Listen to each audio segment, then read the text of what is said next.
Muy buenas noches, apreciados amigos y hermanos que siempre tienen la oportunidad de escuchar estos temas que grabamos cada día. Bien, en esta oportunidad vamos a tocar el tema que se titula El poder de la palabra divina.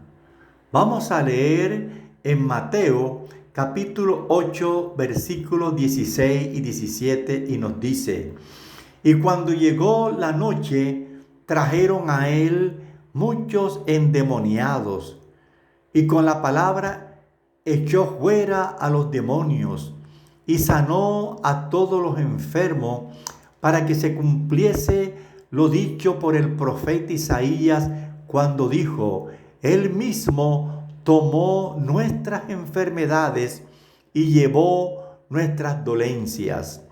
Apreciados amigos, Él simplemente con la palabra, qué poder extraordinario tiene la palabra de Dios. La primera vez que encontramos mencionada la palabra de Dios fue en la creación, en Génesis capítulo 1. El poder de su palabra apareció la luz. Por el poder de su palabra fueron creados los animales, las plantas y todo el mundo. Su palabra al principio tuvo poder creador. Después vino el enemigo de Dios y arruinó la obra de la creación. Destruyó la vida de la criatura. El ser humano pasó a ser una caricatura. Cuando Jesús vino a esta tierra, encontró la obra de la creación destruida. Leprosos, paralíticos, endemoniados, etcétera. ¿Qué es un endemoniado? Un hombre poseído completamente por el enemigo, dominado por otra fuerza mayor que la propia. No habla lo que quiere, no hace lo que quiere, no va a donde quiere. Es llevado por un espíritu inmundo. Hoy hay muchos seres humanos dominados por el espíritu del enemigo. Jesús vino a esta tierra para liberar a los esclavizados por el poder del mal. El texto dice que con la palabra echó fuera a los demonios. Simplemente con la palabra creadora del jardín del Edén, ahora tiene un poder restaurador y salvador. En el inicio Dios creó, ahora ese mismo Dios en la persona de Jesús salva, transforma, libera, cura.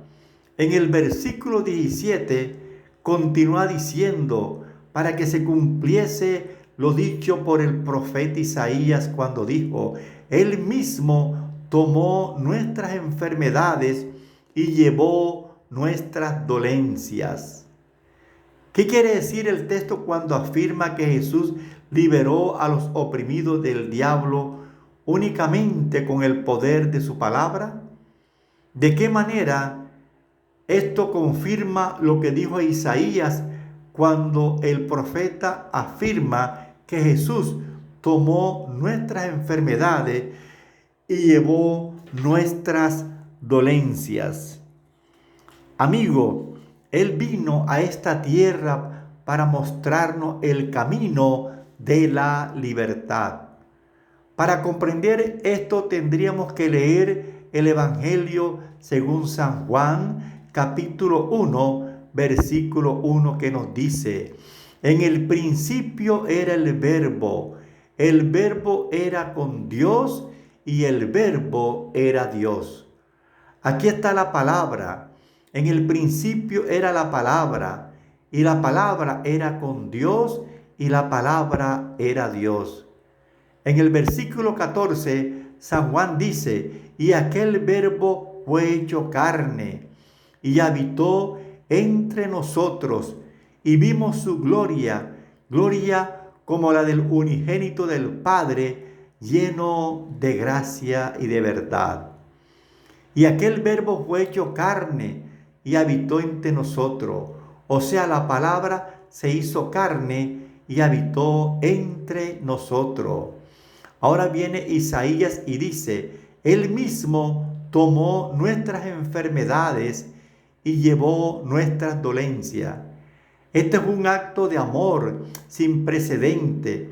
No fue fácil para Jesús, el Dios creador de los cielos y de la tierra, el príncipe eterno, adorado por millones y millones de ángeles, convertirse en carne, transformarse en ser humano.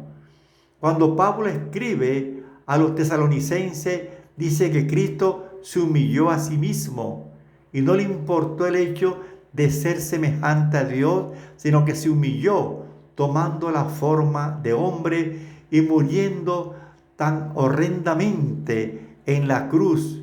¡Qué amor maravilloso! El Verbo se hizo carne, Él mismo tomó nuestras enfermedades y llevó nuestras dolencias. Él vino a esta tierra para mostrarnos el camino de la libertad.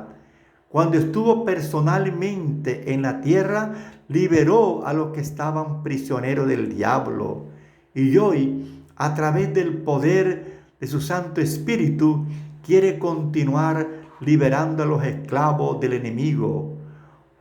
Para eso, para liberar, para salvar, para pagar el precio de nuestro rescate. El Verbo tuvo que hacerse carne. Jesús mismo tuvo que tomar nuestras enfermedades y llevar nuestras dolencias. Pero, ¿por qué? ¿No podría habernos salvado como Dios sin necesidad de hacerse hombre? No, no podía. Para salvarlo era necesario que Jesús tomase nuestras enfermedades y llevase nuestras dolencias. La paga del pecado es la muerte, dice Pablo. Todos nosotros habíamos pecado, por lo tanto todos merecíamos morir. Pero ahora viene Jesús y viene para salvar. El diablo dice, tú no puedes llevarlo porque me pertenecen. Se entregaron a mí voluntariamente. Son míos. Tú no tienes derecho sobre ellos, a no ser que esté dispuesto a pagar el precio del rescate. ¿Cuál es el precio del rescate? La paga del pecado es la muerte. Ellos pecaron, tienen que haber muerto, tienen que haber derramamiento de sangre. El hombre no quería morir. Muy bien, Cristo ama al hombre y no quiere que éste muera. Entonces Él se dispone a pagar el precio del pecado del hombre. Cristo se dispone a morir, solo que Dios nunca muere. Por eso fue necesario que el Verbo se hiciese carne y por eso fue necesario que Jesús mismo tomase nuestras enfermedades y llevase nuestras dolencias. No era un loco suicida que estaba muriendo. Aquella tarde en la cruz del Calvario, cuando Jesús murió, no era un loco suicida que estaba muriendo. Era un Dios de amor que sabía que la única manera de rescatar al ser humano de la miserable situación en la que se encontraba era morir por él. Y Cristo fue clavado en la cruz del Calvario. Murió de la forma designada para los peores seres humanos, para los parias de la sociedad, para los asaltantes y delincuentes. Cristo, cuyo único delito fue amar al ser humano, aceptó la muerte del peor de los delincuentes. Y de esta manera se cumplió la palabra del profeta Isaías. Hoy el precio ya está pagado. Hoy las cadenas ya fueron rotas. Hoy estás libre para salir al encuentro del Señor Jesús, al encuentro de la felicidad, de la vida plena, sin trauma, sin vicio, sin perturbaciones, sin culpa, sin pasado. Estás listo para vivir la vida en su plenitud. Pero de nada vale que Cristo haya pagado el precio por ti si tú no aceptas voluntariamente la invitación de Jesús. En la Biblia encontramos muchos milagros del Señor Jesús, donde la participación humana es indispensable. Por ejemplo, cuando transformó el agua en vino en la boda de Caná de Galilea, el texto bíblico dice que Jesús dio una orden a los hombres: llenad estas tinajas de agua. Mi pregunta es, si él tenía poder para transformar el agua en vino, ¿no la tenía para llenar las tinajas de agua? Claro que sí, pero no lo hizo porque él solo opera el milagro en la vida de aquel que llena las tinajas de agua. Si no abres tu corazón, amigo, Jesús no puede hacerlo por ti. Tal vez te has preguntado, ¿pero qué quiere decir llenar las tinajas de agua? Esta es la participación humana.